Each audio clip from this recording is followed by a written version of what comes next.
ದೇಶಕ್ಕೆ ಮೋದಿ, ಶಿವಮೊಗ್ಗಕ್ಕೆ ಹಿಂದುತ್ವವಾದಿ. ಶಿವಮೊಗ್ಗದಲ್ಲಿ ಈಶ್ವರಪ್ಪ ಅಬ್ಬರದ ಪ್ರಚಾರ. ಕೆಎಸ್ ಈಶ್ವರಪ್ಪ 3 ಅಜೆಂಡಾ, ಬಿಎಸ್ವೈಗೆ ಪುಕ ಪುಕ. ವೃತ್ತ ಬರದಾಗಿದೆ, ಗೀಟು ಏಳದಾಗಿದೆ, ಅದರಿಂದ ಹೊರಬರೋ ಚಾನ್ಸೇ ಇಲ್ಲ. ಹೀಗಂತ ಮಾಜಿ ಸಚಿವ ಕೆಎಸ್ ಈಶ್ವರಪ್ಪ ಶಿವಮೊಗ್ಗ ಅಖಾಡದಲ್ಲಿ ಅಬ್ಬರಿಸುತ್ತಿದ್ದಾರೆ. ಹಾವೇರಿಯಲ್ಲಿ ತಮ್ಮ ಮಗನಿಗೆ ಟಿಕೆಟ್ ಕೈತಪ್ಪಿಸಿರುವ ಬಿಎಸ್ವೈಗೆ ಮುಟ್ಟಿ ನೋಡಿಕೊಳ್ಳುವ ತಿರುಗೇಟನ್ನ ಕೊಡಲೇಬೇಕು ಅಂತೇಳಿ ಶಿವಮೊಗ್ಗದಿಂದ ಸ್ವತಂತ್ರ ಅಭ್ಯರ್ಥಿಯಾಗಿ ಕೆಎಸ್ ಈಶ್ವರಪ್ಪ ಅಖಾಡಕ್ಕಿಳಿಯೋದು ಪಕ್ಕಾ ಅಂತ ಹೇಳುತ್ತಿದ್ದಾರೆ. ಹಾಗಾದ್ರೆ ಏನಿದು ಈಶ್ವರಪ್ಪನವರ 3 ಅಜೆಂಡಾ ಅಂದ್ರ? ಚುನಾವಣಾ ರಾಜಕೀಯ ನಿವೃತ್ತಿ ಘೋಷಿಸುವಂತೆ ಮಾಡಿ ಪಕ್ಷದಿಂದ ಸೈಡ್ಲೈನ್ ಮಾಡಿದ್ದ ಈಶ್ವರಪ್ಪ ಇದೀಗ ಸೀಡು ತೀರಿಸಿಕೊಳ್ಳುವ ನೆಪದಲ್ಲಿ ಪೊಲಿಟಿಕಲ್ ಯೂಟರ್ನ್ ತಗೊಂಡ್ರ? ಆ ಕುರಿತ ಇನ್ಸೈಡ್ ಸ್ಟೋರಿಯನ್ನ ತೋರಿಸ್ತೀವಿ. ಆದ್ರೆ ಅದಕ್ಕಿಂತ ಮೊದಲು ನಮ್ಮ ಚಾನಲ್ ಅನ್ನು ಸಬ್ಸ್ಕ್ರೈಬ್ ಮಾಡ್ಕೊಳ್ಳಿ. ಹಾಗೇನೆ ಪಕ್ಕದಲ್ಲಿರೋ ಬೆಲ್ ಬಟನ್ ಅನ್ನು ಪ್ರೆಸ್ ಮಾಡಿ. ಶಿವಮೊಗ್ಗ ಲೋಕಸಭಾ ಕ್ಷೇತ್ರದಿಂದ ಅಖಾಡಕ್ಕಿಳಿಯೋ ಈಶ್ವರಪ್ಪ ಒಂದೇ ಕಲ್ಲಲ್ಲಿ 2 ಹಕ್ಕಿ ಹೊಡೆಯಲು ಮುಂದಾಗಿದ್ದಾರೆ. ಒಂದು ತಮ್ಮ ಪೊಲಿಟಿಕಲ್ ಕೆರಿಯರ್ಗೆ ಫುಲ್ ಸ್ಟಾಪ್ ಇಟ್ಟಿದ್ದ ಹೈಕಮಾಂಡ್ಗೆ ಸೆಡ್ಡು ಹೊಡೆಯೋದು, ಮತ್ತೊಂದು ತಮ್ಮ ರಾಜಕೀಯ ಬದ್ಧ ವೈರಿಯಾಗಿರೋ ಬಿಎಸ್ವೈ ಮತ್ತು ಅವರ ಮಕ್ಕಳಿಗೆ ಬಿಸಿ ಮುಟ್ಟಿಸೋದು. ಇವೆರಡು ಈಶ್ವರಪ್ಪನವರ ಅತಿ ಮುಖ್ಯ ಉದ್ದೇಶಗಳು. ಆದ್ರೆ ಈಶ್ವರಪ್ಪ ತಾವು ಶಿವಮೊಗ್ಗದಿಂದ ಅಖಾಡಕ್ಕಿಳಿಯೋಕೆ ಬೇರೆಯದ್ದೇ ಕಾರಣಗಳನ್ನ ಹೇಳ್ತಿದ್ದಾರೆ. ಅವೇನು ಅನ್ನೋದನ್ನ ಒಂದೊಂದಾಗಿ ತೋರಿಸ್ತೀವಿ ನೋಡಿ. ನಂಬರ್ 1, ಬಿಎಸ್ವೈ ನಂಬಿಕೆ ದ್ರೋಹ.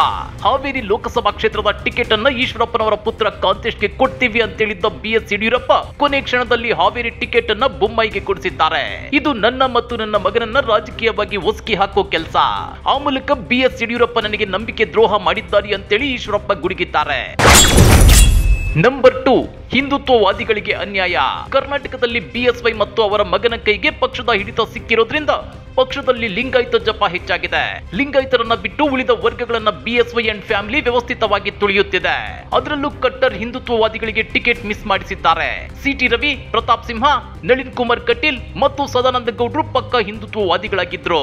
ಆದ್ರೆ ಇವರಿಗೆಲ್ಲ ಟಿಕೆಟ್ ತಪ್ಪಿಸಿರೋದು ಬಿಎಸ್ ಯಡಿಯೂರಪ್ಪ.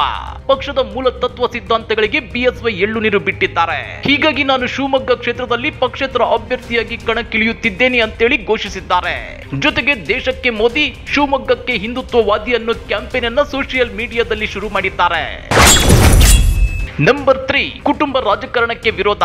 ಪ್ರಧಾನಿ ಮೋದಿ ಅವರು ಕುಟುಂಬ ರಾಜಕಾರಣವನ್ನ ವಿರೋಧಿಸಿದ್ರು. ಆದ್ರೆ ಕರ್ನಾಟಕದಲ್ಲಿ ಬಿಎಸ್ ಯಡಿಯೂರಪ್ಪನವರ ಹಿರಿಯ ಪುತ್ರನಿಗೆ ಎಂಪಿ ಟಿಕೆಟ್ ಸಿಕ್ಕಿದೆ. ಕಿರಿಯ ಪುತ್ರ ಎಂಎಲ್ಎ ಮತ್ತು ಪಕ್ಷದ ರಾಜ್ಯಾಧ್ಯಕ್ಷ. ಇದು ಕುಟುಂಬ ರಾಜಕಾರಣ ಆಗೋದಿಲ್ವೇ? ಹೀಗಾಗಿ ಈ ಕುಟುಂಬ ರಾಜಕಾರಣವನ್ನ ವಿರೋಧಿಸಿ ನಾನು ಶಿವಮೊಗ್ಗದಲ್ಲಿ ಅಖಾಡಕ್ಕಿಳಿಯುತ್ತಿದ್ದೇನೆ ಅಂತೇಳಿ ಈಶ್ವರಪ್ಪ ಹೇಳಿದ್ದಾರೆ.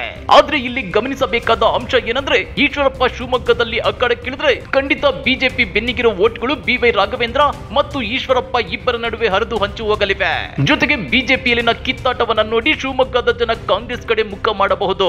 ಆಗ ಕಾಂಗ್ರೆಸ್ ಅಭ್ಯರ್ಥಿ ಗೀತಾ ಶಿವರಾಜ್ ಕುಮಾರ್ ಗೆಲ್ಲುವ ಸಾಧ್ಯತೆ ಹೆಚ್ಚಿದೆ. ಇಬ್ಬರ ಜಗಳದಲ್ಲಿ ಮೂರನೆಯವರಿಗೆ ಲಾಭ ಅಂದ್ರೆ ಇದೆ ಅಲ್ವಾ? ಕಮೆಂಟ್ ಮಾಡಿ, ವಿಡಿಯೋ ಲೈಕ್ ಮಾಡಿ, ಶೇರ್ ಮಾಡಿ.